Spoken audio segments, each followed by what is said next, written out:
What's up, queens? Welcome to the Female Dating Strategy Podcast, the meanest female-only podcast on the internet. I'm Ro. And I'm Savannah. And today we are continuing our listener slice of life stories with a special guest from Somalia. Her name is Maya, and she's going to discuss her background, some of the cultural pressures and expectations put on Somali women, and her FDS journey within that context. So welcome, Maya. Welcome, Maya. Thank you for joining us today. Thank you for having me. I'm excited to be here. So let's just jump right in. Talk about your upbringing and how it relates to your FDS journey. Because we love a good origin story. We love a good origin story. Of course. Like, what's your villain origin story? Because everyone acts like FDS is just something that comes out of thin air because we're all like bitter. But I'm like, no, we looked around and realized the system wasn't set up for us to be successful. So Somalia is a very conservative, very Muslim country. And it is basically very, very much, there's just a lot of oppression going on here. And it is the country that has the highest FGM rates in the entire world, with a 97% of, FGM happening here.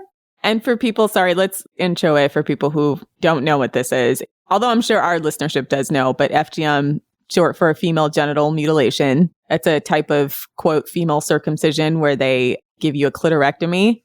Yeah, it's divided into 4 different types, and they are severe from each other. Some of them are less severe than the others. But over here, in older women, the most common form is type 1, I think. And it is basically the most severe one. Okay, sorry. And not to get too gruesome, I didn't know there were different types. So is this something you feel comfortable discussing? Yeah.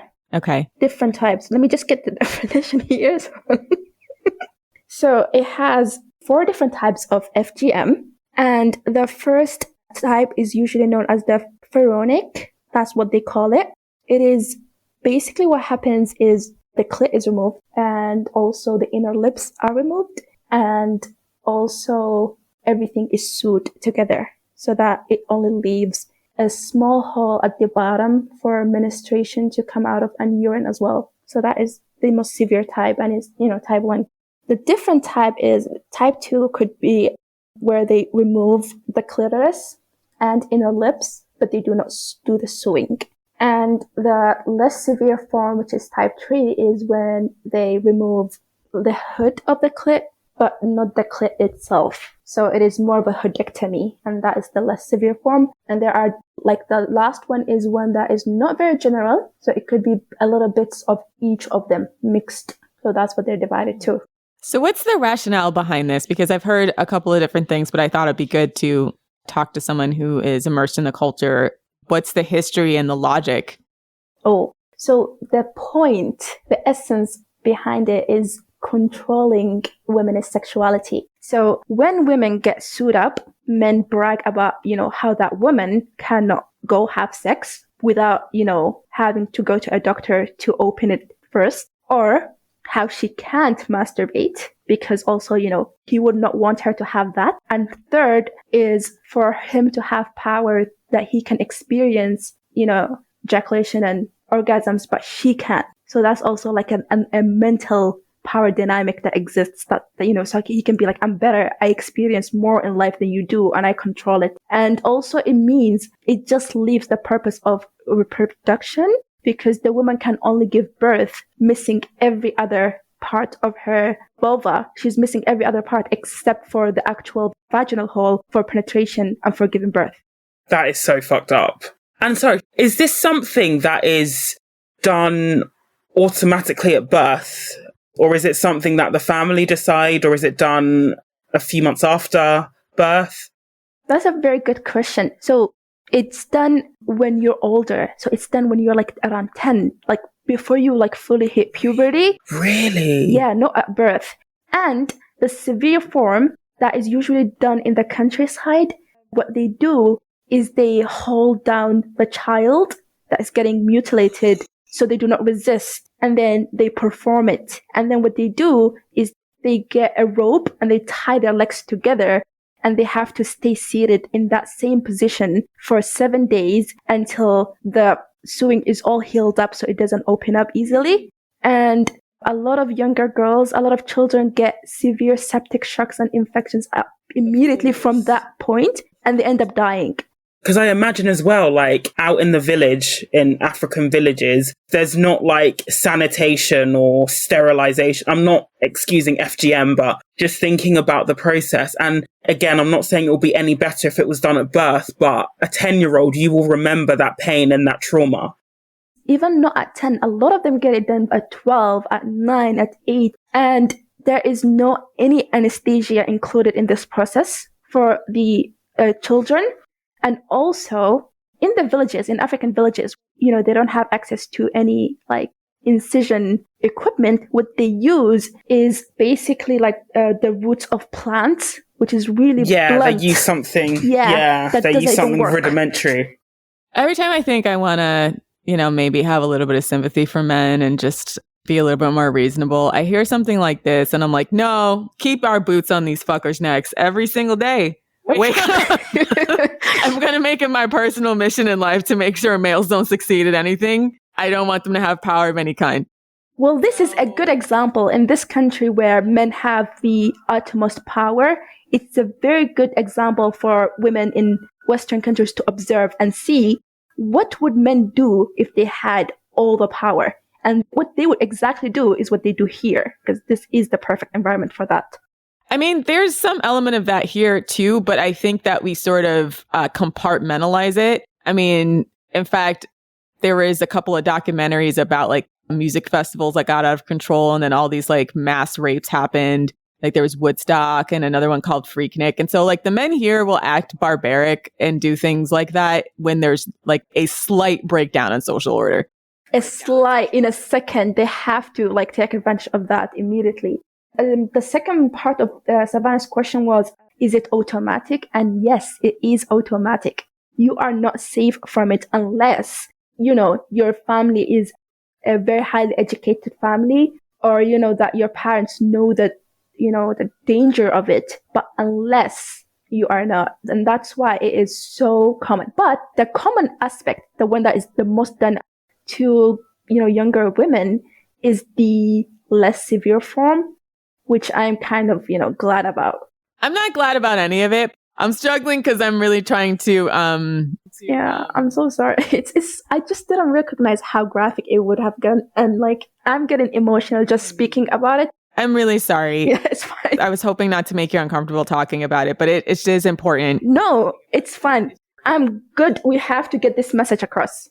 And it just, to pivot slightly, it makes me so angry hearing that, because I will admit I was ignorant about FGM. I thought it was something that was done at birth to young, female babies. Obviously, I wouldn't make it any better. But what you've described is just so much more horrific. And it just makes me even more angry when you see men comparing FGM to circumcision. And it's like, unfortunately, you can still have an orgasm. Unfortunately, in most cases, you don't remember the pain of circumcision because it's normally done, when the male child is a fetus. I know there's debates on either side as to whether circumcision is okay, but it isn't FGM. It isn't comparable at all. And the fact that men use it is just for them to promote the side of men's, comparing their issues with women's issues so they can take it away from us. Yeah, I mean, men like to make false equivalences in order to make themselves victims of things that are often perpetuated by them in the first place, right? Like a lot of male circumcision is obviously like a traditional religious thing when it came from Judaism, but they also still do it because of like lowers their risk of infection. It lowers their risk of infecting their partners. And it's skin, right? Essentially like... It is skin. It's not an organ. Exactly. So quite a bit of a difference. And it's also done for different reasons. They're not doing it to like control men and like make them subjugated to anything like that. It's just like both a cleanliness thing, a lower infection rate thing, as well as like for some people who are part of the Jewish religious, a religious thing. But I'm like, I might be way off, but I just have a feeling that like thousands of years ago, Jewish people figured out that like they could lower the infection transmission rates, especially like STIs and UTIs and all sorts of like bacterial infections that would be transmitted from men to women by like circumcising men. Because you can like, because if you don't clean your foreskin, then you can get all sorts of gunk and shit in there, and then it can infect women, right? So I just have like, when I look at like circumcision, and I think of like male circumcision, it seems to serve a much more practical purpose. Whereas like female circumcision is just like a barbaric thing to subjugate women and make sure that they don't experience happiness and pleasure. Whereas like for male circumcision, it's just because they're actually fucking gross. And you need to make sure that they don't infect like the women in their life with whatever shit they have like taking residence in their foreskin. So basically, smegma and what have you. Those pathogens in their foreskin. Yeah, so it happens in so many different, African countries. And I want to mention one more horrific example, which is Sudan. So in Sudan, a lot of women also get FGM.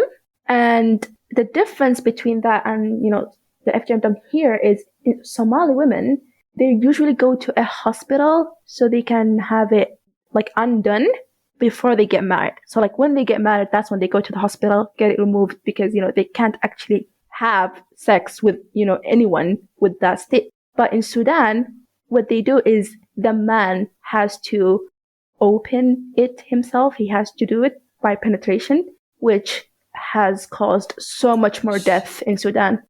I want to come up with a biological weapon that just affects the Y chromosome. This is one of those times where I wish I had majored in biology because I would just try to get gain of function research that I could just like strategically release on a male population and be like, I think it's over for them. And we just need to start over because I just can't comprehend just how mean it is. Just evil. So it is extremely mean. And you know what? In Sudan, it means basically it's a masculinity thing where a man, gets the right to brag about it. And what they do is even after they give birth to their first child, you have the little, 40 days after you give birth and, you're still bleeding and everything. And, your family can come over, take care of you because no man wants to take care of any woman because why would he do that? So after that, they pressure their wives to get a new FGM. So that's also a real thing that a lot of, women in Sudan are facing. Oh my gosh. This is like small dick energy on steroids. It's just like the mind of a depraved man. Because whenever you hear stuff like that just gets passed down for thousands of years or what have you, it was like one sociopathic asshole who just infected the population with his disgusting, controlling, nasty ways. And then it's just become like a thing that people keep doing because they don't realize that I guess they shouldn't, or I don't know, right? What disrupts that kind of long-standing tradition? It just comes to the point where women just have enough, or they find some way to have power, or they realize like, oh, not all women are getting their clits chopped off. Oh, this is like actually an optional thing. It is organized, targeted, patriarchal crime. I know there's a lot of like awareness now in the West about this practice. What's been your experience with Westerners' perception of it and what Westerners can actually do? Because I always feel somewhat impotent to do anything. Like I live obviously in the States. And so when I hear these things happening to women all over the world, I'm like, what do I do? Like try to raise money? Do we try to find like an underground network or? So already here, even it started here, like the people who advocate for FGM to be known about are women, because men here are still fighting women in talking about this, because men are thinking, why would they want to spread this? And, why would they want to stop this? Because again, this is benefiting them. So I feel like in Western countries, even if, I'm not sure, this is kind of mean. What's even a bigger problem is that a lot of people in the West deny sex-based oppression. And I'm just going crazy. Yep, that's not mean. That's fair. How could you deny that when we are the living example of, if you were born here and you were born male, none of that would happen to you. But if you just happen to be born female, then you could never escape that. In my opinion, having been in some of these circles, it's like it's a sort of benevolent racism where they feel like they can kind of compartmentalize this stuff to the brown countries and not realizing that like it's not that these guys are necessarily brown. It's a cultural thing. And if you don't watch for these types of things in your own culture, men will find a way to make it happen, right?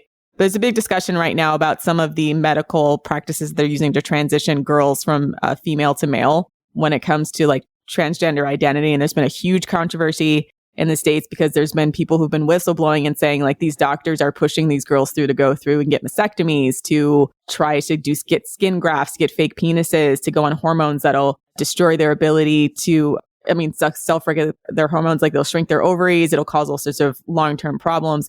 And it's being given to them because they'll be like, oh, I'm a woman who feels uncomfortable in my body. And then the medical industry would be like, you should transition to a man. So like stuff like this keeps happening in like different forms where women's bodies get highly politicized.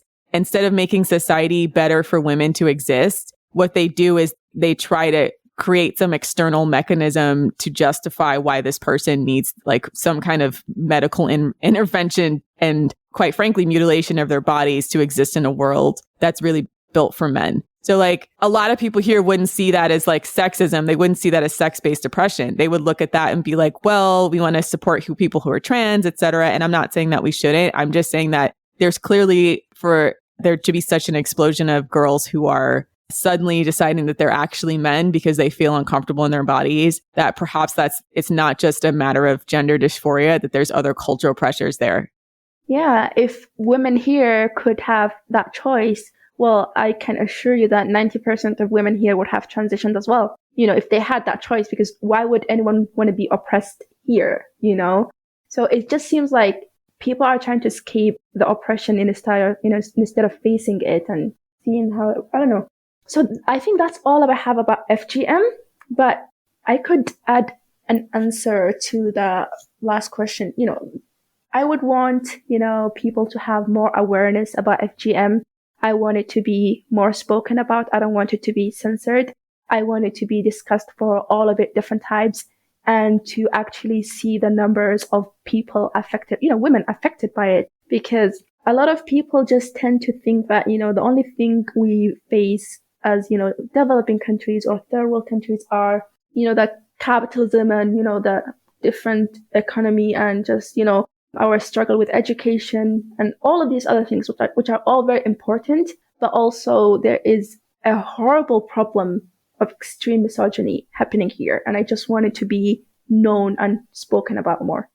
Could you give us some other examples of the misogyny in Somalia? Because when I, again, talk to Western feminists, sometimes I don't think they fully understand that misogyny can and does represent differently, especially in parts of Africa where it is such a patriarchal society. Like, I know we say that the world is patriarchal, but it's a different level in Africa, a completely different level. And they're so overt about it as well. So can you give some examples that are specific to Somalia outside of FGM? And especially even some, for example, dating, marriage examples as well.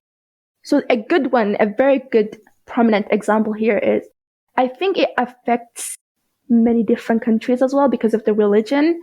So this one is divorce, for example. So when a woman gets married, so we have the Islamic marriage, the nikah. So, when women get married, a lot of men try to get women purposefully pregnant after their nikah so that the woman can denounce her rights to a wedding party and that he wouldn't have to spend money on the party and invitations. Wow. Yes. So that's one thing. Also, the dowry. A lot of men are pressuring more and more women to not receive dowry. So dowry itself is, very much, is a little bit problematic in a sense, but it would work well if women actually received it, but they don't. So they get promised, and a lot of them agree with the promise, but they don't actually ask for it in gold or in money or in cash. Yeah, I think we spoke about this, Maya, actually, because we have dowries in the Yoruba culture as well. And in the rise of the pick-meism, I guess, you also have some women, some Nigerian female celebrities, they've resorted to paying for their own dowry or bride price, as we call it, because, their partner's just broke. And, the weird thing is over there as well, is that if the dowry is low or it's rubbish, that reflects badly on the bride and not the groom, because it's seen as like, oh, she's clearly not worth a lot if he's not willing to pay, when actually there's all these sorts of factors, such as the ones you've just mentioned. And also the fact that some women are now resorting, because they want to get married, to just paying their own dowry. Yes. if that woman gets divorced, the woman who gets her dowry, if she gets divorced and she's the one who's asking for divorce, she has to return every penny of it. Oh, we do a no refund policy. So we have 100% guarantee, a refund guarantee policy. If the marriage fails, we 100% guarantee you won't get it back. At least my family don't do refunds. We've never been in that situation. But yeah, you're right. Some cultures do. You have to refund it. So this is more of a religious, it's the pressure of the religion, because you cannot just stand against the religion here because it will cost you even more. And the thing is, this is a very important point. When a man refuses to give this woman her divorce because he's the one who controls giving the divorce here, the woman is affected, but because, polygamy is legal here. So the man can just go remarry and continue his life. But as long as that woman is married to him, she cannot go and remarry anyone else. So she has to say, I no longer want the dowry. I want divorce. And that's the only condition that he will divorce her, for her not to get paid, and she has to return the money. So legally here, women can't raise their children if they remarry. The court takes them away from them. What? They literally take your children away? Yes, if you remarry. And they say if you do not remarry and you are just raising your ex-husband's children, then, it's fine. You can keep them. But also a lot of men, they leave children with women, and when these kids grow up and they are more like independent around 15 and 16, they take these children away from women, and there is no law against it. I'm trying to process this right now. So it's like anything that would help you live an independent life, they have predicted and made laws against. So if you need to leave an abusive man, you have to pay your dowry back. So you don't have any money to leave. If you try to get remarried and be supported by another man, they'll take your children away. Absolutely. Wow. And the divorce proceedings are so difficult, purposefully difficult. So when the woman goes to the court and she is asking for a divorce, already the dowry is out of there, if she asked for it. But if she said, I don't want any money, I just want to get divorced, the court will return her for the first maybe 15 times. And I'm not saying this number lightly. They return women and tell them they should go and think about their decision, because the man testified and said, oh, I still want to be married to my wife. So because he said that, she gets returned around 20 times or some crazy number, goes, and then she has to return after all of this and keep asking for this divorce to eventually get it. When she gets it, if they have kids, she has to ask for child support. And if she remarries, he's not going to support her or her children anymore. And some of them quit their jobs out of spite of not giving their wives child support. I have firsthand experience with that aspect of it, and maybe one day I'll talk about it on the pod, but my father was very much spiteful like that. Like, you're just going to stifle your own career so you don't have to pay child support. All right. But a lot of men will do that shit. So that's just... Yeah, it is basically, it's a man's utopia. It's basically what happens when a man... This seems like a wet dream of a man, this entire country.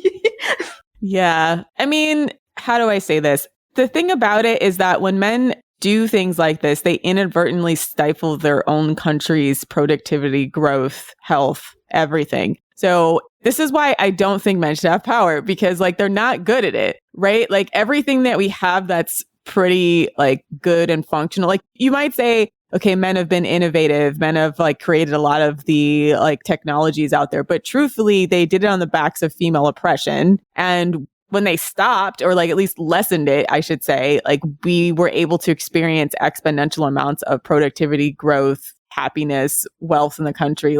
And to the extent that we tip the scales in men's favor in any type of system, communism or capitalism or socialism, what have you, it ends up stifling everything that's good about living in a society. Right? Not just for women, but really for everybody. Women directly, women always feel it first, or a minority group within that country feels it as well. But then eventually it comes for everybody, right? You can't really compartmentalize oppression in the way that a lot of people believe it can be done. You can't be oh, well, we're just going to be nasty to this individual tribe and we're just going to treat women like this. It's something that once you kind of allow sociopaths like that to be emboldened, they don't really stop at one person. They don't have an off switch. So I guess I'm just saying it's for everyone's benefit for us to make sure that men don't thrive. Don't do. I agree 100%. With all of this power that they've given themselves in this country, their rates of education is still the lowest, and women had no access to education. Women my mother's age and my grandma's age, none of them had any access to any sort of education. Men made sure that the only people who studied were men, so they can, further keep the power dynamic going. So now I feel like maybe the 90s, like women who were born in the 90s are the first generation of women who are actually learning and studying and going to schools. And even with that, women are still, excelling at school, and they all have multiple degrees, and they are also hardworking. And all of these men, with all of this power dynamics that they made for themselves, they are still shit, basically. Worldwide, that's happening. It's not even just your country. Worldwide, women are outperforming men academically. Like, as soon as they let their oppression up a little bit, like gave us a little bit of opportunity, we just surpass them. And it's just, again, I think the myth of male genius is just wildly overblown. I think there's like a few guys that are very smart, and then a bunch of guys who are just like standing around in a circle, digging in their own asshole and smelling it, and who honestly are in filling prisons and making the rest of us miserable. And that's why I feel like them saying that men deserve to be empowered based on a select few of men who are extraordinarily talented, and ignoring the fact that the average man is probably crap and the average woman is probably a lot more industrious and intelligent, is just a way for them to justify overall oppression and stifle growth. It's the myth of representation. They make sure that, all smart men represent them, and they make sure that women have the worst type of representation. So this can happen in the form of proverbs. So there are Somali old cultural proverbs that talk about women should not have friends. Your friends will try and ruin your household, and, they will try and ruin your marriage. And it's just a tactic of them trying to overcome women becoming, friends and close to each other so they can help each other out, because they are terrified of women forming, becoming what's the word? Like self-sufficient or solidarity? Yes. Yeah, because I've always said that's one of the biggest threats to patriarchy is, women developing a strong sense of class solidarity. And that is one thing, I've said this on my Twitter recently, is that is one thing that women can potentially take from men, is that sense of, class solidarity. Just, you may not agree with a woman, you may not understand where she's coming from, but when it comes to us being able to liberate ourselves, or us being able to survive in this patriarchy, we just need to have each other's backs more, and men know this. And this is why they are so invested in sowing seeds of division, in creating a hierarchy of women. And unfortunately, we are socialized into falling for it. Like, I'm sure, again, in African cultures, like, you have the women who are like, growing up, I used to hear, suitable for marriage types of women, and then the whores. And then this sort of dichotomy around women is pushed in the cinema as well, where you have, the village girl who hasn't got much life experience. She's the perfect wife. And then you have the city girl who dares to have friends and go out. She's a terrible wife. If you ever watch, Nigerian Hollywood, you'll just see the misogyny. It's so overt that it's laughable, but it's not, because these beliefs are so internalized. Yes. You've seen Nollywood. I've seen many movies from Nollywood. And when you watch it, you would think these are cartoonishly, evil plans. And there's no way it happens in real life. But then I wake up. It's true. It's actually true. It's actually happening. It's true. That's my hope for patriarchy. And in a way, I'm not glad that these men are trying to sow division. But at the same time, it just goes to show that they are scared of female solidarity, which is why we need to prioritize it above anything else. This is why Somali women, one of their major resilient points, even though within all of this oppression, comes in the form that they form, a lot of tight-knit groups. And it is basically originally made it so they can survive financial abuse, because men have all the money, because he has all of the education. He is, the head of the family. and he can easily control and manipulate and harm this woman. So, their neighbors and their cousins, they would get together and come up with ways for this woman to save money. And when they save this money, she would keep it hidden from her husband, and then it would basically come to like help her in the future. So that's one of the ways that women here are coping in the face of this oppression, and men hate it. So they start by saying, like they use religion to dispute this. So you would hear the imams talking about how, yeah, women sitting together is never good. When women sit together, they can only talk about bad things. Make sure women never sit together. And it's like in public, you hear this. And it just shows that they are afraid. They're terrified. Yeah, I'm going to piss off a lot of religious people here, but I feel like half the Bible is just like incel rantings, and half of it is. half of the ancient religious text is just like incel rantings. The thing is like there's like a lot of interspersed good lessons, but over the years, most of these religious texts have been edited by whoever was in power at the time. For example, like the canonical King James version of the Bible, there's a lot of books that they left out that had like more female empowerment messages that had been part of the culture, but they felt like, weren't appropriate for the Bible. But then they'll let like Paul have just like a bunch of different chapters where he talks about all the way women are unclean and whatnot. Like, sometimes it's just a little bit frustrating because you have to remember the context in which it was written. And this is why fundamentalist religious people are sometimes the worst misogynists. They are. So when you think about religion, the first thing I started thinking about it, growing up was, why does it happen that every single thing that, our religious leaders are preaching just happen to benefit men, but not us? So that was the first question I started asking. And I think I was like maybe 5 years old when I noticed this. And then it wasn't just me, but it was a lot of my friends and, my siblings and I. And, the only time that, these men preach anything about it is when they are saying, oh, you should marry as much women as you want, because obviously this is legal here. And they are like, yeah, you don't have to give them equal amounts of money, even though that's what religion says. A good woman will stay with you through, even if you had money or even if you didn't. And then these women end up having to work low paying jobs because they are uneducated. And it just keeps harming women. And these men keep preaching about it because, again, this serves them. So they're like, if women work and they go outside, that means they are meeting a lot of men. They are seeing the world. Your wife is going to be different. She's going to start acting different if she gets a job. If she goes outside, you don't know who she's talking to. You don't know what goes in her mind. But if she's sitting at home and the only person that she sees is you, then, you can maintain control. So keep your wives and women at home. Don't let your daughters out. So this is something that I actively speak against.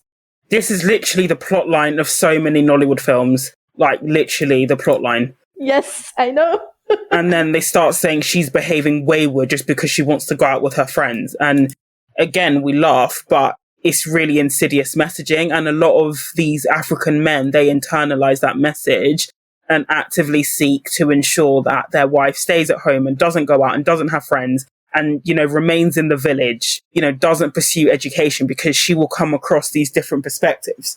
Absolutely. And education opens up doors for women. Women, when they get educated, they start thinking and asking questions and they want to know more. And they are terrified of that. So this is also another way of them just oppressing women further, controlling even our thoughts, even what we think. So they were like, even men who work in the libraries, they were like, oh yeah, whenever women come to me and they ask for a book, I tell them I don't have it, but I tell them that a cooking book is on discount.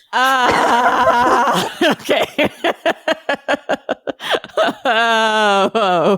But there's a reason why, I always like to say that a lot of women seem to believe that their liberation and ability to thrive in patriarchy will come by the way they look. So if they're conventionally attractive, but it's like, there's a reason why makeup has existed probably since the beginning of humanity in some form, but women have been barred and are still barred from accessing education. Like, men fear an educated woman a lot more than a beautiful woman.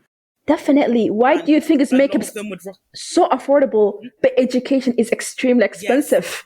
Yes, it's so expensive. And women are still directly and indirectly, prevented from accessing education. Remember, in the Bible, Eve ate from the tree of knowledge, and that was the original sin. And that basically sent her to hell. Yeah. Exactly. So it's one of those things where it is very deeply ingrained in the male psyche that women having any type of access to education is some kind of evil to them. Like it's maybe like the original incel paranoia. Like if I had to list like the things incels are paranoid about, it's like women knowing things is probably number one. How dare you have thoughts? So, the Somali squads, they cope different.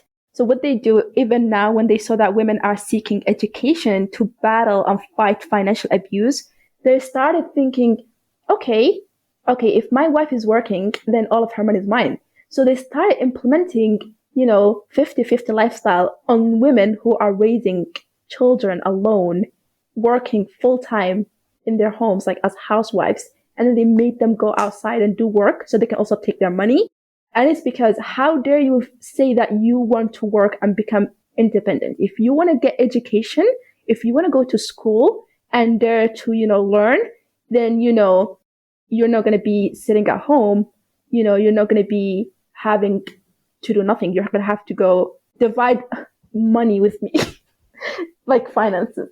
Yeah, they want to keep us as like a slave class. They're perfectly fine with that. Yeah, it's a frustrating thing because I don't know how to say this without sounding a certain way, but okay.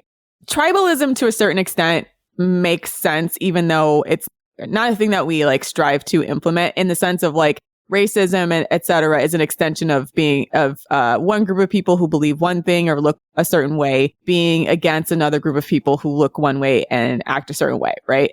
What I don't understand is doing this to like your daughters, sisters, mothers, lovers, people who are within your culture that you purport to love. And the only reason they do it is because we're actually women, right? And so it's very frustrating to see like the dual. And this is why it doesn't benefit. It benefits like no one really to be racist, but especially not women, because it's not as if like any culture that has like this intense kind of tribalism, it doesn't tend to just stay confined to other cultures. Once again, I keep saying this, like eventually it does hit women the hardest, right? In various forms. It's just kind of wild to me to other people who are so intimately connected to you. But again, that's just, I guess, the human condition and an ugly part of humanity. Men care more about what benefits them. So the only thing all these men have in common, whether they're in America, whether they are in Somalia or in China or, I don't know, the end of the world, what they maintain is what is benefiting them. And that comes to them first instead of their children, their, daughters or wives or their mothers. And it is that very, very deep solidarity that men have in maintaining order that I guess pushes them to keep doing this further. Yes, audacity, self-serving first and foremost. So I kind of want to like hopefully make this conversation a bit less heavy. So for you personally, and then maybe culturally, like how do you feel it's possible to implement any type of FDS strategy within the cultural context that you live in? Okay, so the first steps are the only ways we usually can have and maintain power here is we don't really have to sleep with men. And which is a very good, it works kind of here because the men also don't expect you to sleep with them. And you can just find out the type of person he is by, talking to this man for years, if you like, just investigating, doing all this vetting, and you can take your time without him having to pressure you into anything. And it gives women here, some time to just check on this person. So that's also like an FDS strategy that works better here. And also by literally making them pay for everything, by financially, draining them. That's the only way. Make his pockets hurt. Yes. Do.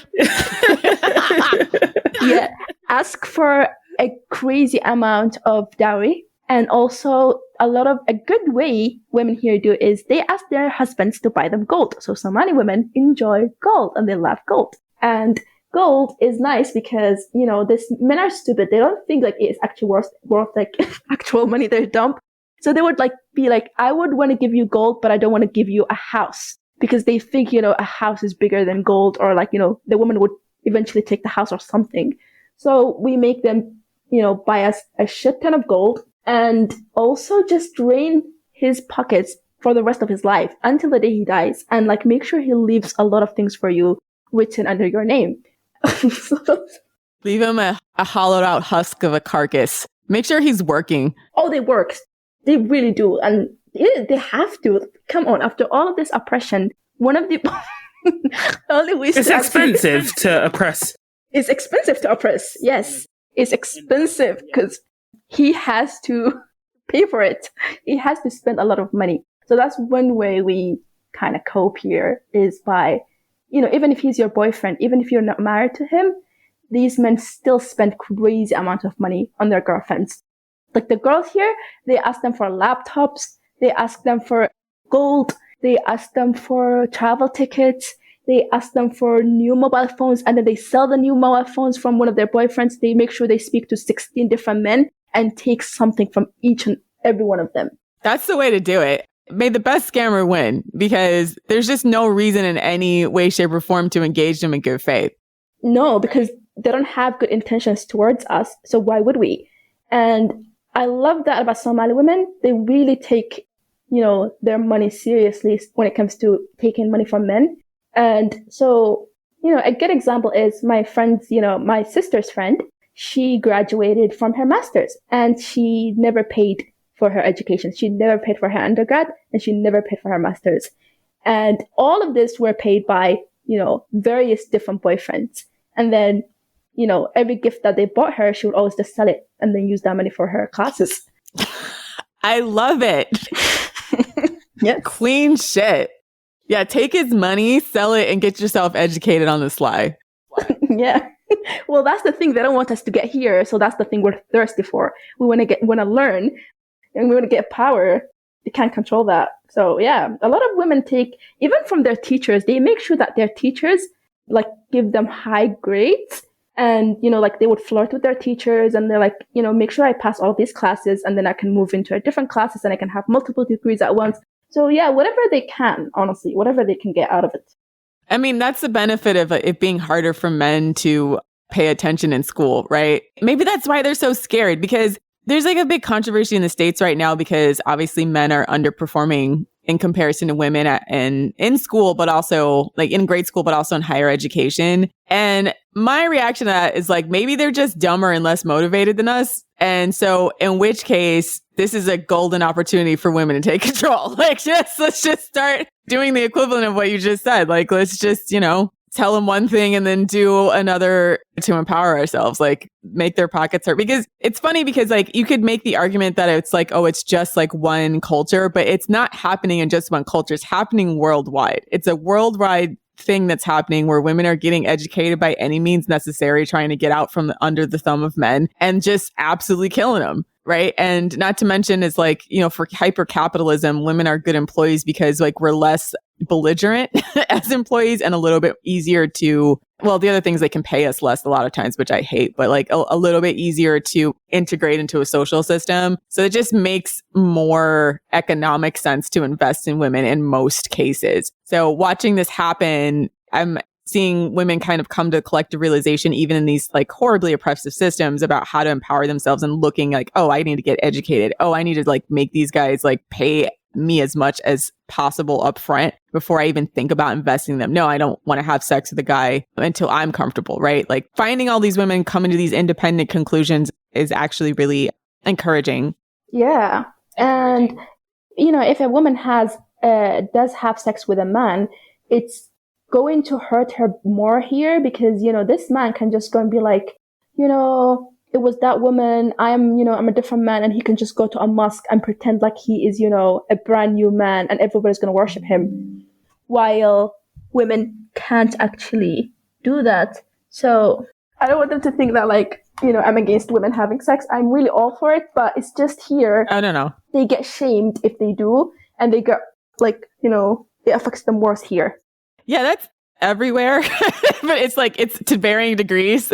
Because in the Christian culture, same thing where like a guy could be absolutely disgusting and nasty and then go to church on Sunday and be like, oh, forgive me everything. Jesus wash me with your blood, stuff like that. So there's like one more heavy kind of thing that I think is important to mention.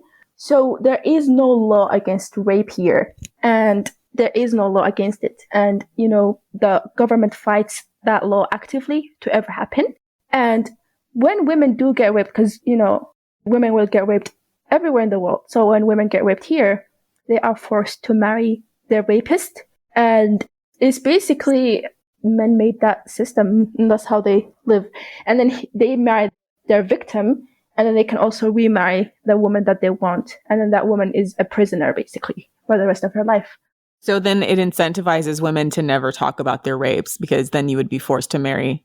Yeah, they never talk about it, because if they talk about it, then they also get blamed. And it's like, whoa, how did you get raped?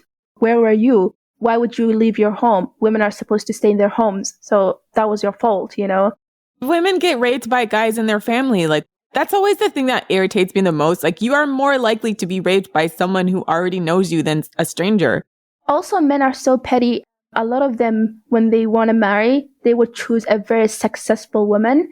And then that woman would reject that man for, X, Y, and Z. And then these men, this is more common, I think, in the southern part of Somalia. So they send someone to rape that woman. And then, again, because there is no law against it and there is no protection against it, you cannot go to a police officer. You cannot go to a court. You can't do anything about it. So also, this is just more risk for women here.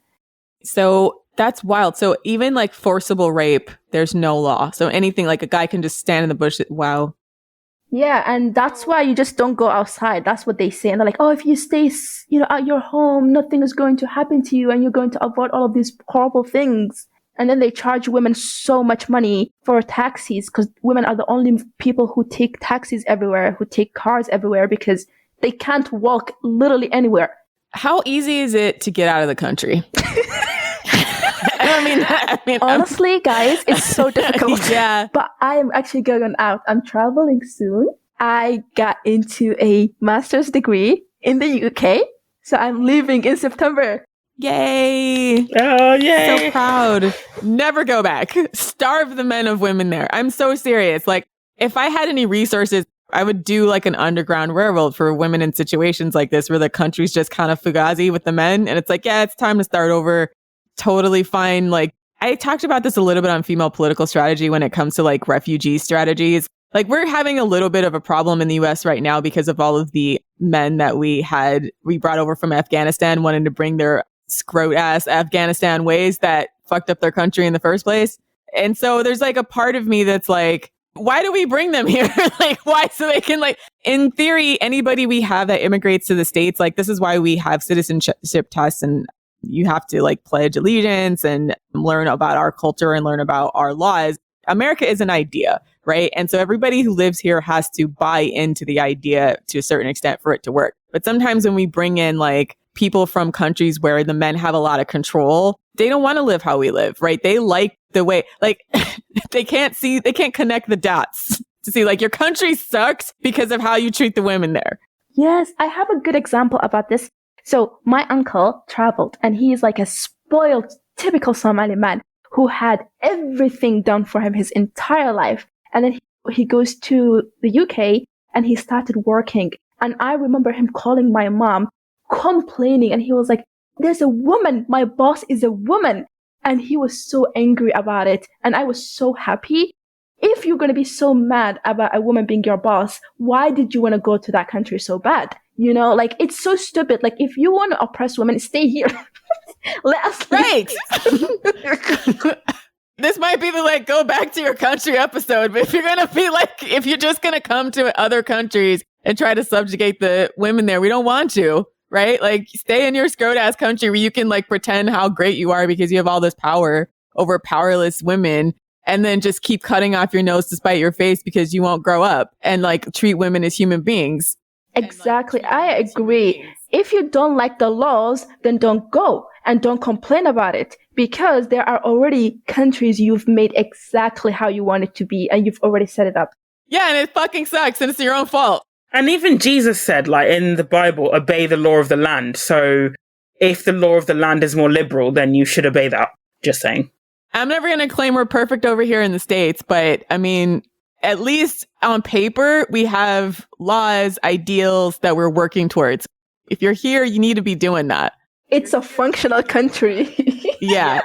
I want to mention one more point about, I think this is my last point of importance, because after this, I'm done. So a lot of grown-up men, there's a very large diaspora. There's a lot of Somali people in different countries, especially in the UK, in Minnesota, in Canada, and in different European countries. So I know very much about the ones in the UK because I heard a lot more about those. So what they do is the Somali women who travel, they integrate into society, they start working, and then they are in a society and in a country where they don't literally have to be terrified of, getting raped or murdered, in daylight. So they end up thriving and they end up, getting more education, and they get, take advantage of all of these amazing opportunities that they can find in these countries. But a lot of men crash and they hit, they feel everything because they're so used to that old system that, they made. So what they do is they can't marry, other Somali women in the UK, for example. What they do is they become failures. They come back to Somalia and they search for underage, young, uneducated girls from the villages so they can control and practice their power over them. Yeah, they do the incel plan. What are they called again? Sex pats and passport Somali bros. Version of passport bros.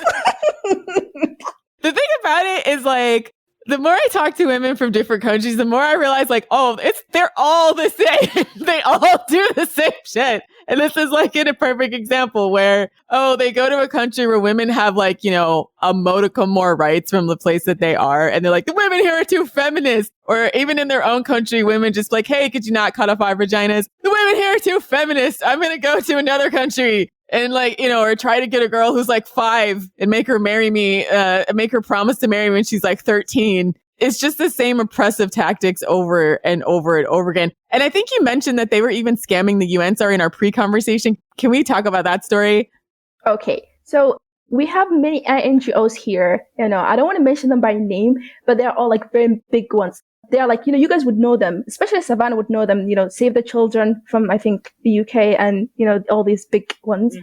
So there are many, many of them here. And what they do is they pay families money or they give them, food, such as, they would give them a monthly worth amount of food. And the condition would be send one of your daughters to school and you shall get all of these benefits. And what they do is they send their sons instead of, the daughters. They keep the girls at home.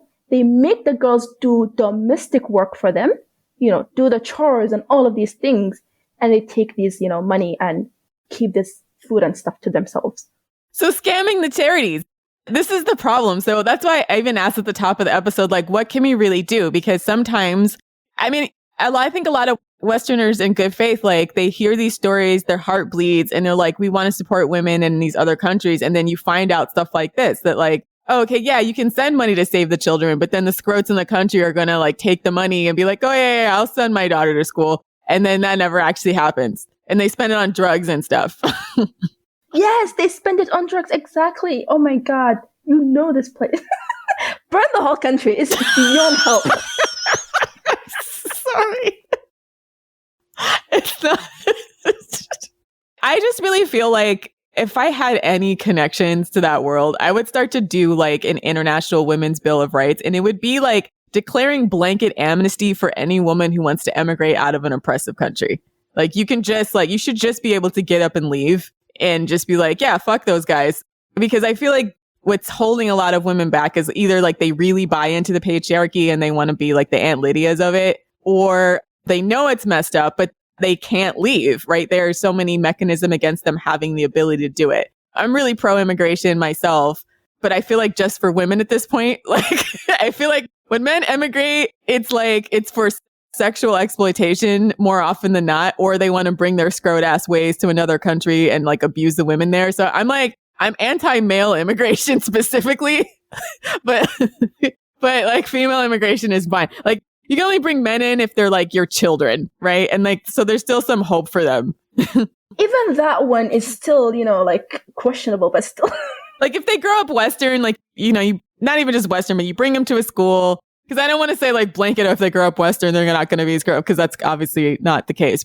And then they end up, like weirdos as well. They end up incels like crying online on like Reddit. Yeah, they become like they start making all these sex bots, and they are all like porn addicts. but essentially, like, because we have like more freedom in the US and the Western world in general, like they can go be gross on their own and we don't have to interact or touch them, or don't have to marry them to do anything, which is like a vastly better turn of events than being like, oh, they're gross and porn addicted and entitled, but we have to marry one because otherwise we literally can't support ourselves or exist. Yeah, our society just won't let you live.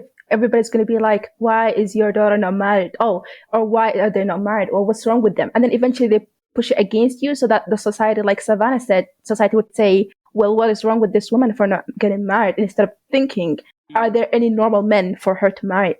Yeah, I think those guys' genes should die with them. That's the thing. So, and the only way we can do that is if we refuse to marry them and remove, and eventually those guys will die out. And the guys we want, the handsome, nice guys that we've vetted, get married to them, have 17 kids, and start populating the earth with like much better men than have been in the past. That's why I'm pro-abortion. I'm not even pro-choice. I'm literally pro-abortion in the sense that I feel like you should be able to have an abortion just because you don't want to have a guy's kid. Like, because you think, no, I don't think you should carry on to the next generation. I just think I have a problem with you in general, or if you don't want to be a parent, etc. And I think, like the Christians very intuitively understand this, because like they have these movements where they have these, like the Mormons especially have these massive families. The Catholics have these massive families where they make birth control a sin. And it's about like making sure we populate the earth with their scrot ass ideas. And I feel like we need to create the opposite of that. I think we need women getting empowered, finding men who are good fathers, husbands, and are good to them, and breeding them so that we can have a better future. Because like all around the world for the past like tens of thousands, hundreds of thousands of years, however long civilization has been for where you are, it's been like just scroty men running around, throwing crap at each other, oppressing women, and forcing us to have kids against our will. So we're going to try to correct that. And men are fighting it. They're fighting in the States. They're trying to get rid of abortion laws. They're trying to get rid of birth control. They're doing a lot of stuff right now, but it's for the greater good. There's like measurable, tangible health of society improves when women have the ability to choose. So I hope a lot of this episode illustrates why. So feel nothing and take everything. Definitely. It just ended up being everything. So dark. I'm so glad you came on here to talk about this, Maya. We put out a call to action because we knew we had some listeners from all over the world who have life experiences that we can't even fathom, right? So I think having this and understanding that even in situations that are really, really dire, I guess, for women, like you can find ways to empower yourself, and you shouldn't feel bad. Like, understand, like, there's a worldwide coalition of women who are behind whatever you do. We defend women's wrongs over here. So even if it's like, never feel bad, because the alternative is your slavery, right? And I would just love, all of the listeners, all these women from, Western countries to honestly prioritize their education as much as they can, because it is something you only know what it means when you see people fighting so hard against you getting it, because I feel like, they want women to be so distracted with like, all these crazy surgeries and, like fitting the beauty standards and all this meaningless shit. And the true power lies in, like financial stability, education, health, all of that good stuff. Yeah, I'll throw the rad femmes some kudos here, because like, even though I always talk about how sometimes I feel like they overfocus on the grooming aspect, the truth of the matter is like, let's say we all stopped grooming and just all decided to prioritize our education. Do you think men are going to stop trying to have sex with us? No, of course not. Like, we could be absolutely fucking gross, like never bathe and be nasty or whatever, and they'll take what they can get. So yes, and prioritize your education, be attractive enough to where you feel comfortable and you can, attract the men that you want. Be healthy, be strong, learn, speak different languages. Exactly. Ultimately, like, understand that men are choosing beggars. Like, the vast majority of men are choosing beggars, and they know this. That's why they're on the Jordan Peterson and Andrew Tate. Right. Talking about like the 80-20 rule and all this stuff, because they're all choosing beggars. and they're terrified that we'll figure it out and we'll just start making demands. So just, leverage the power you have for wherever you are and just know that we support you. We support you here on the FDS pod. Do what you got to do to get a little bit of power or a lot of bit of power wherever you are. Any closing remarks? No, thank you so much. I'm like Maya for your perspective and for validating some of I know Africa's a massive continent. It's not a country like some Americans like to think, but there are. Yeah, it's 52 different countries and none of them are similar, and still there is that, solidarity that they have. They all just hate women in there. Right. 52 countries and they all hate women. Exactly. Yeah, that's it, basically. Well, so nice talking to you guys. Thank you, Maya, so much. Thank you so much for coming on. So that is our show. Check us out on Twitter @fem.strat and our weekly bonus content. And if you want to discuss this with us on Discord, we would love to. I think this was a great episode. Check us out at patreon.com/the female dating strategy or on our Instagram @_the female dating strategy or our website, thefemaledatingstrategy.com. And check out the forum to discuss this episode. Thanks for listening, queens. And for all of you scrotes, I hope you get tuberculosis and die. Die mad. See y'all next week. Bye.